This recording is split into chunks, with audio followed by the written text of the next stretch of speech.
utilities and existing state right-of-ways. If in the future the state would determine that they need that right-of-way for a roadway, you would be required to relocate that water line at your expense. So it's only if it ever would come up in the future. I can't say that I don't anticipate, 74 expanding much more, but I can tell you I didn't think 421 would expand 5 lanes 3 years ago either. So that's a risk you take by locating in their right of way. And you're also still we had some discussions. Rick's had some discussions, and they indicate the willingness to allow you to do that. However, I've had some past experiences with that.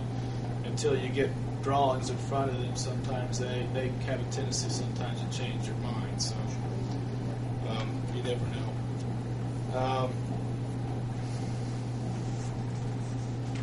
I think I talked about we'd also may need additional easements. I think I've already covered that. That's a possible disadvantage. I've laid out some of the additional costs, kind of ballparking there. To do the engineering, because we don't have any survey data, we'll have to send crews. You'd have to send crews out to get the survey data and then redesign. And roughly, this is about 7,000 lineal feet from here.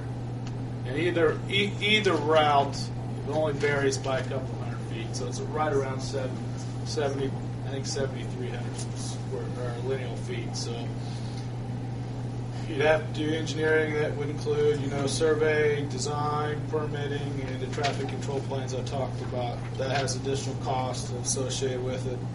Additionally, you have construction costs, which is a granular backfill and pavement repair in this area. To come up with cost, what I did was luckily we've had several projects here in the last couple of years, line work. I was able to basically take an average the last 3 or 4 jobs we've had on granular backfill and pavement repair, and those numbers represent kind of an average. We've had some lower than that, some higher than that. So, as a general rule of thumb, that's where we're kind of at. So, you can see there we got the additional cost for this route could be as high as $225,000 or $220,000. Option 3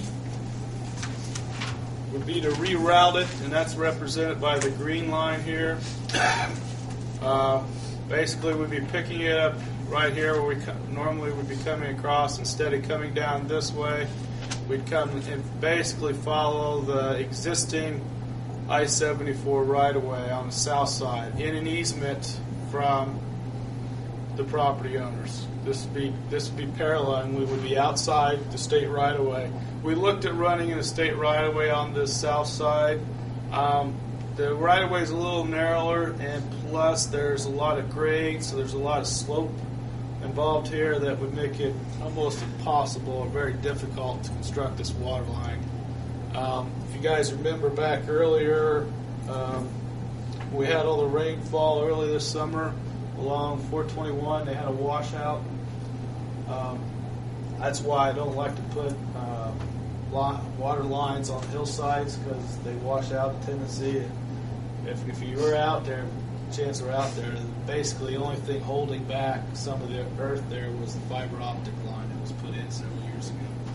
So that's one of the reasons why you don't put a pipeline in a slope like that. So what we did was we looked at this route here.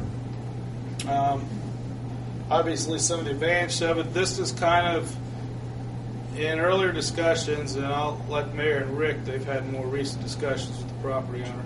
They've indicated they would grant an easement of somewhere between 25 and 30 feet along this route here, and also they had an area there they could dedicate that. As long they would grant the easement for that line there, they have a condition, and the condition was that this existing easement for the existing raw water line be vacated at some time in the future.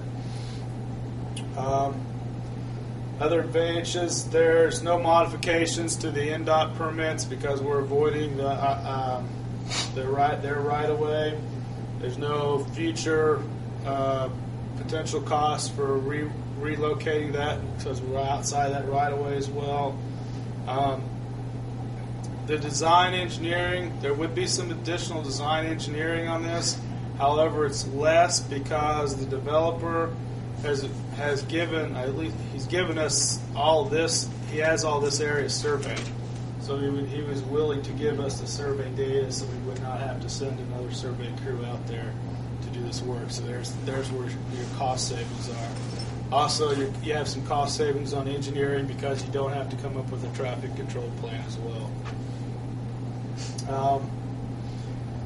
Another thing I like about this route is that it avoids existing roadways, that being County Road 150 and Frontage Road. You're tucked up back out along this right of way, so you don't have as much granular backfill and pavement repair associated with this route.